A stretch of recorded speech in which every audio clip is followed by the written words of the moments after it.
How America's dependence on alcohol created conflict. World War I had just ended, and the alcohol market had skyrocketed, partly from all of the joyful celebration.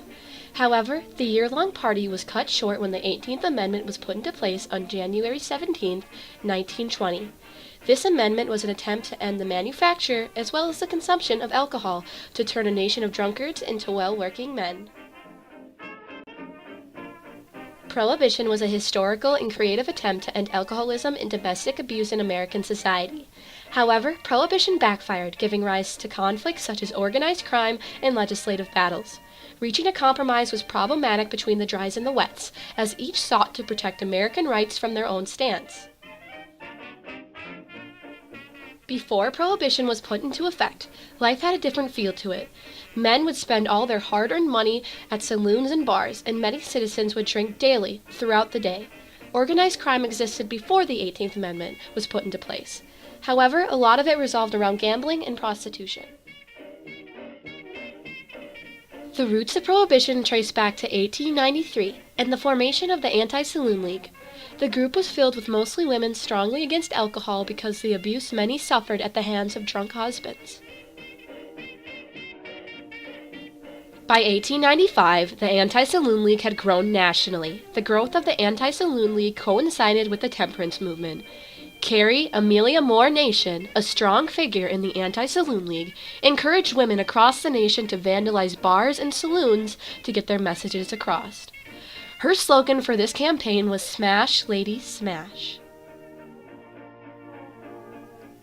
Once Prohibition had passed, the country was split between celebration and mourning. The country's heavy drinkers were furious, but Bill Sunday, another strong supporter of Prohibition, preached, "The reign of tears is over. The slums will soon only be a memory. We will turn our prisons into factories and jails into storehouses and corn crypts. Men will walk upright now, women will smile, and the children will laugh. Hell will be forever for rent." Even though the intentions of Prohibition were to better the country based on the views of the dries, there were many people opposed, the wets, and this led to much conflict. Such conditions created a new criminal, the bootlegger. A bootlegger, defined by the Cambridge English Dictionary, is someone who sells illegally made goods. In the case of Prohibition, it was the selling and making of alcohol. The 18th Amendment had given rise to illegal trading, manufacturing, and selling of alcohol, leading to violence and rising crime. Bootleggers in the Northwoods of Wisconsin would create dirt or grass landing sites for planes that would fly liquor over the Great Lakes from Canada. One of Prohibition's intentions was to lessen the amount of crime and violence due to alcohol, but it actually brought and increased the amount of both. The first article of the 18th Amendment states, "After 1 year from the ratification of this article, the manufacture, sale, or transportation of intoxicating liquors within, the importation thereof into, or the exportation thereof from the United States and all territory subject to the jurisdiction thereof for beverage purposes is hereby prohibited." Notice how it did not mention the actual ban of drinking alcohol. That's because alcohol content under 0.5 was still allowed. This mostly meant homemade wine. Another amazing thing about Prohibition that made it so unique is that the followers behind it were of people of different political colors. Progressive reformers that felt government should be used to address social problems teamed with the conservative church leaders that led the movement to influence their neighbors' drinking behaviors. Prohibition lasted 13 years before being repealed. During that time, the federal poisoning program estimated that 10,000 people died due to alcohol poisoning. This was due to binge drinking. In the year 1927, over 12,000 people died from consuming dangerous moonshine, a possible side effect of having black market booze. Not only did Prohibition create conflict with increased amounts of alcohol-related deaths, crimes, and overall division of the country, it also brought corruption to a whole different level. Individuals holding positions in law or other respectable positions were both selling and consuming alcohol, contradicting what they were supposed to stand for during Prohibition. At one point in time, the crime rate in big cities jumped on average to 24%, and the murder rate jumped to 78%.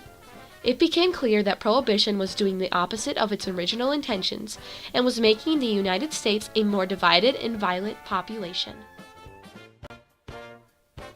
Prohibition affected each state in various ways. In Wisconsin, once the amendment was put into place, Milwaukee was hit the hardest.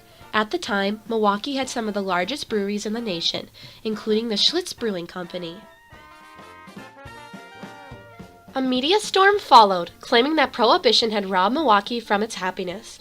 Interesting enough, Wisconsin Governor Emanuel Philipp was for Prohibition and what it stood for, and because of this, many breweries had to branch out. Some turned to selling cheese, candy, or ice cream just to get by during the years of Prohibition. Some breweries turned to selling things you'd least expect them to, like the Schlitz Brewing Company. They turned to selling candy bars, which is not easy from selling beer to making chocolate. But what choice did they have? The family had to hire over 2,000 workers to help accommodate this change. Milwaukee had gone from being the home of beer to the home of chocolate. They changed their name to George Ziegler Candy Company, known today as Aleene's Chocolate Company. The owner had stated, "Wisconsin is the greatest dairy state in the Union, and good fresh milk is one of the requirements for chocolate manufacturers. We have made plans for our unlimited expansion." To understand how Prohibition affected Wisconsin on a more personal level, I talked to Patty Marsicano, who is the head of her town, Delavan Historical Society. Tell me about how Prohibition affected her town. The town was settled before the county was created. The town was established as a temperance colony in 1836 when the Phoenix brothers came from New York. They were looking to settle in a place that was something they could control the population and make it all like-minded people.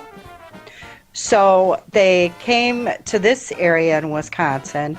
It reminded them of where they lived in New York, and bought 4,000 acres of land and started selling it off to people from back home who were like themselves. When they sold off the property to people from New York, they put, what are they called?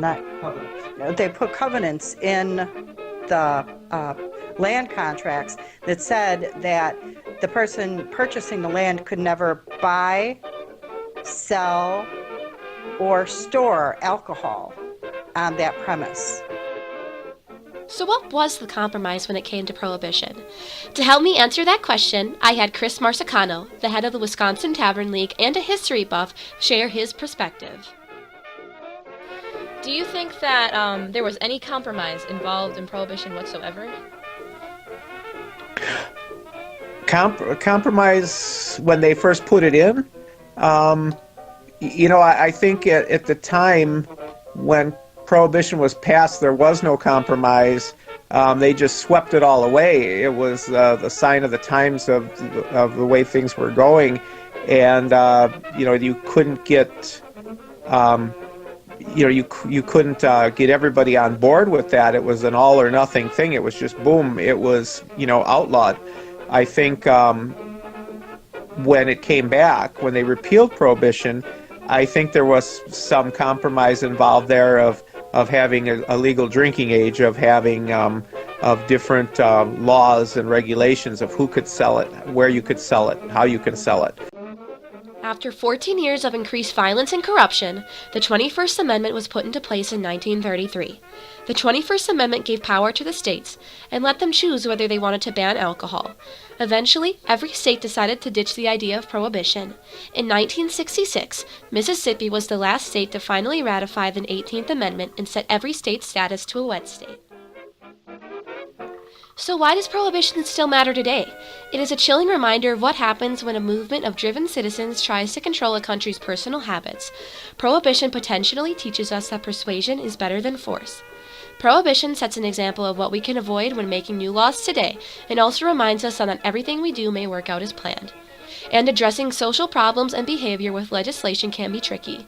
How today's leaders and policies are faring with respect to alcohol or drug laws depends on if one is a modern-day dry or wet.